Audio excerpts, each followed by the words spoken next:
کا فیصلہ ہے، خون حرام ہے، پیپ حرام ہے، تم نے کیوں اس کو کھا لیا؟ بلکہ حضور نے فرمایا تم پر دوزخ کی آگ حرام ہو گئی۔ کیوں؟ تمہارے جسم میں اللہ کے رسول کی جسم کا خون چلا گیا ہے، اب تمہارے اوپر دوزخ کی آگ حرام ہے۔ تو بولو بھائی، ایسی چیزیں کتابوں میں تو نہیں ملیں گی، اور نہ یہ شرک ہے، نہ یہ شرک ہے۔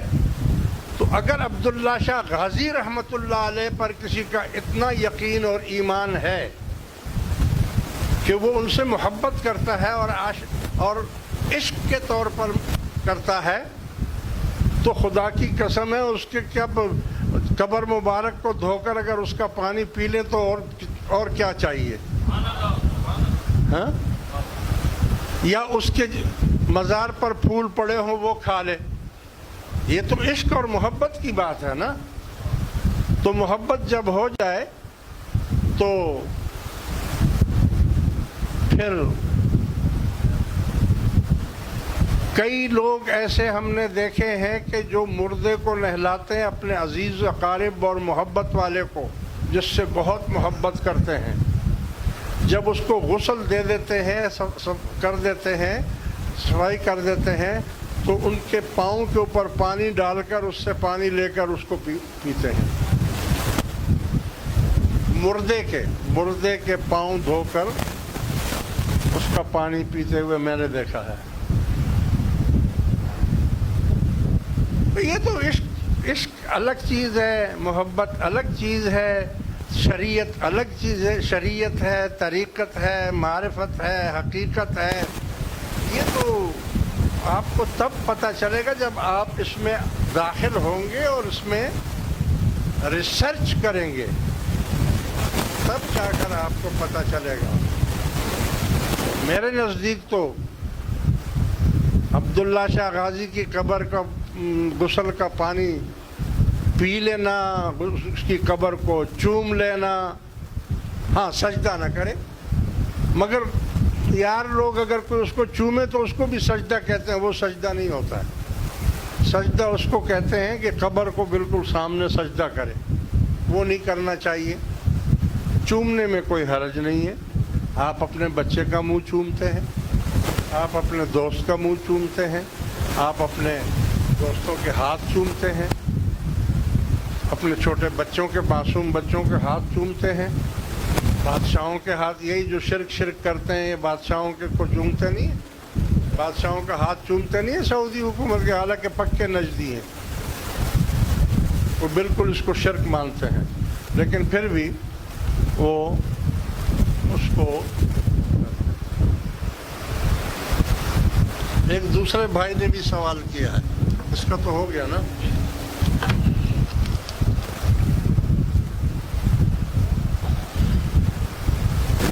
کسی نے سوال کیا ہے کہ جب اللہ تعالیٰ نے اپنے محبوب کو سب مہربانیوں سے نواز دیا تو شک صدر کا واقعہ کیوں پیش آیا؟ شک ارے بھائی یہ کیا بیکار بات ہے، چلے جاؤ۔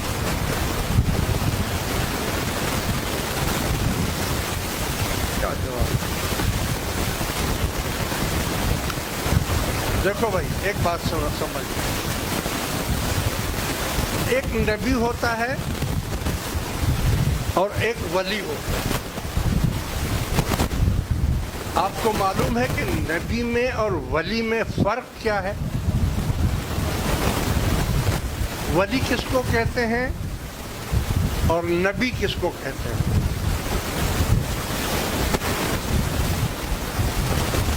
نبی اس کو کہتے ہیں کہ جو فرشتے کے ذریعے سے، جبرائیل علیہ السلام کے ذریعے سے اس پر وحی آتی ہو اور اللہ تعالیٰ اس سے کلام فرشتے کے ذریعے سے کرتا ہو، اور وحی کی کئی قسمیں ہیں، کئی قسمیں ہیں وحی کی۔ کبھی جبرائیل علیہ السلام وحی لے کر آتے تھے، کبھی گھنٹیوں کی آواز آتی تھی، یہ جو آپ کی گھنٹی بجتی ہے نا یہ موبائلوں میں، یہاں سے نہیں، یہ وہاں سے سٹارٹ ہوئی ہے. یہ جب جیسے اونٹ چلتے ہیں نا رات کو، اور ان کے گلے میں گھنٹی ہوتی ہے، اور وہ اونٹ جب چلتے ہیں تو ٹنگ ٹنگ ٹنگ ٹنگ ٹنگ ٹنگ کی آواز آتی ہے. ایک وہی اس طرح آتی تھی حضور پر کہ پہلے وہ گھنٹیاں بجتی تھیں. اور آپ کو معلوم ہے یہ سارا علم وہاں سے آیا. یعنی گھنٹی کی آواز جو ہے، آج کل تو موبائل فون ہو گئے ہیں، مگر جو پرانے لوگ ہیں ان کو پتہ ہوگا کہ ریلوے کا نظام کیسا تھا اور ٹیلی گرام کا نظام کیسا تھا. ٹیلی گرام جو یہاں سے انڈیا بھیجنا ہے، اپنے پیغام دینا ہے، تو کیا ہوتا تھا؟ ایک پیتل کا، میں نے دیکھا ہے، وہ پیتل کی ایک چیز ہوتی تھی، اور وہ ٹک ٹک ٹک ٹک ٹک ٹک ٹک ٹک ٹک ٹک ٹک ٹک ٹک، وہ ادھر سے یہ بجاتا تھا. اور جو ادھر بجتا تھا وہ انڈیا میں بھی جا کر بجتا تھا، وہی ٹک ٹک ٹک ٹک ٹک ٹک بجتا تھا. فون سے بات نہیں ہوتی تھی، صرف اس ٹک ٹک سے. آج بھی ہے وہ جو ہے ٹیکنالوجی، اب چونکہ وہ پرانی ہو گئی نا وہ ٹیکنالوجی، اس سے وہ معلوم کرتے تھے ٹیلی گرام میں کہ ٹک سے کیا مراد ہے، اور ٹک ٹک ٹک ٹک سے کیا مراد ہے، ٹک ٹک ٹک ٹک ٹک سے کیا مراد ہے، یہ کیا بول رہا ہے. وہ وہاں پر لکھ کر وہ ٹیلی گرام آپ کے گھر میں دے دیتا تھا اسی وقت جا کر.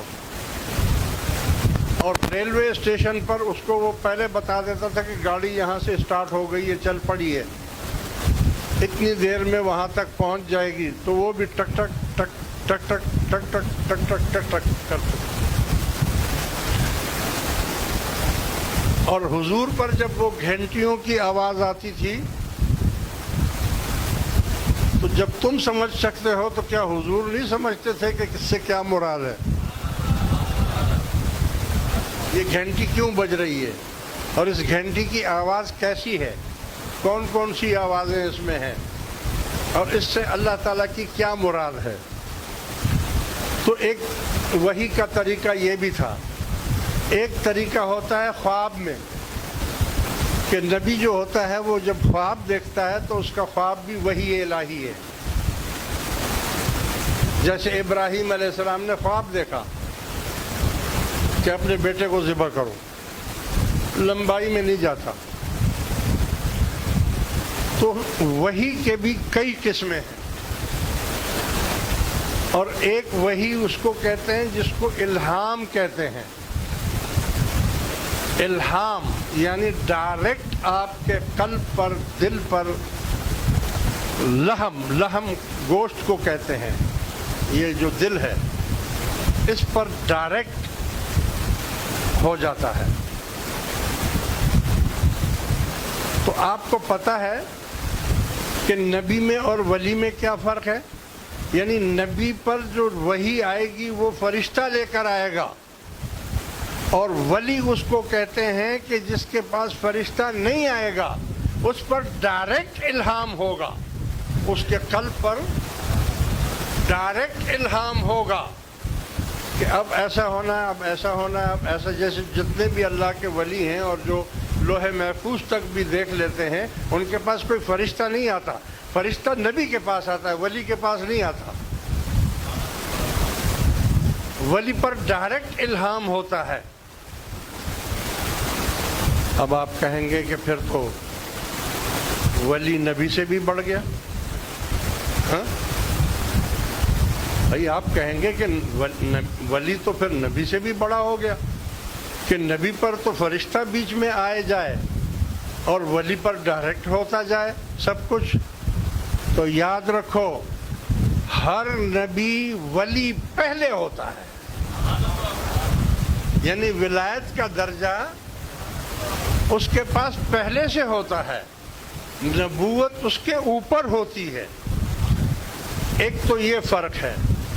دوسرا فرق یہ ہے کہ نبی کو شیطانی الہام نہیں ہو سکتا، یعنی اگر شیطان اس کو دخل نہیں کر سکتا، لیکن ولی اس کو کہتے ہیں کہ جس پر شیطان بھی دخل کر سکتا ہے۔ آپ سمجھ رہے ہیں میری بات؟ کیسے؟